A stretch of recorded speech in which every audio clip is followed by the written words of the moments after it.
सरकार किसी भी तरह से जो हमारे मुसलमान भाइयों के, हमारे बुजुर्गों ने जो नियत थी वक्फ करने की जमीन की, उस नियत के खिलाफ जाके सरकार जमीन कब्जा करना चाहती है। चाहे जितनी कुर्बानी देनी पड़ेगी, चाहे जितना संघर्ष करना पड़ेगा, चाहे जितनी लड़ाई लड़नी पड़ेगी, लेकिन उसको लड़ते हुए हम अपने मुसलमान भाइयों की वक्फ की जमीनों को सरकार के हवाले नहीं होने देंगे। समाजवादी पार्टी को चाहे जितनी कुर्बानियां देनी पड़े, हमारे नेता आदरणीय अखिलेश यादव जी को चाहे जितनी भी झेलना पड़ेगा, लेकिन इस बिल को हम लोग अपना बस रहते कभी पास नहीं होने देंगे। ये बीजेपी के लोग जो देश के अंदर नफरत फैला रहे हैं, देश के अंदर लोगों को चैन से नहीं रहने देना चाहते हैं, देश के अंदर हमारे मुसलमान भाइयों के हर स्तर पर हमला कर रहे हैं। आज के इस मौके पर मैं अपने नेता आदरणीय अखिलेश यादव जी और अपनी पार्टी समाजवादी पार्टी की ओर से आप सभी को यकीन और विश्वास दिलाने आया हूं कि समाजवादी पार्टी आखिरी सांस तक इस बिल के खिलाफत में लड़ेगी। ये आपको यकीन और भरोसा और विश्वास दिलाना चाहता हूं।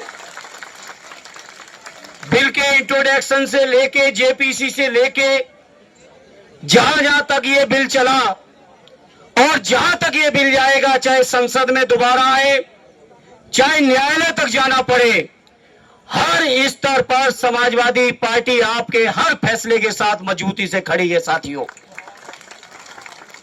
और आपको यकीन दिलाते हैं, समाजवादी पार्टी को चाहे जितनी कुर्बानियां देनी पड़े, हमारे नेता आदरणीय अखिलेश यादव जी को चाहे जितनी भी झेलना पड़ेगा, लेकिन इस बिल को हम लोग अपना बस रहते कभी पास नहीं होने देंगे। ये हम आपको यकीन और भरोसा दिलाते हैं। आप सबकी दुआओं से और आप सबकी मेहनत से समाजवादी पार्टी आज इस हैसियत में है, आपकी कृपा से, आपकी दुआओं से, कि संसद को चैन से नहीं चलने देगी। अगर संसद में जबरदस्ती बिल आएगा तो ये सरकार की नीयत से आप सब वाकिफ हो।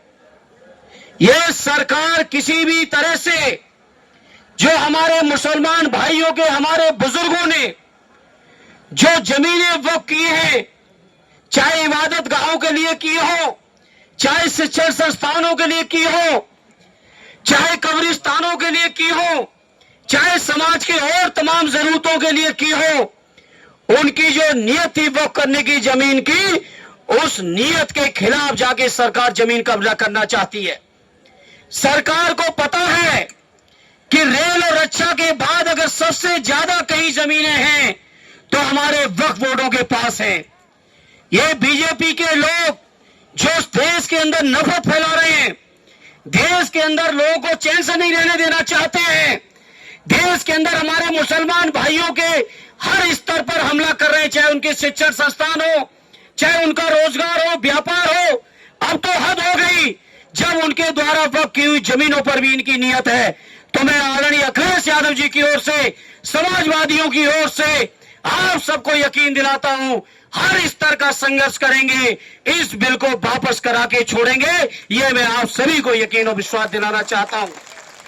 मैं आज के इस मौके पर मैं सलूट करता हूं देश की आवाम को।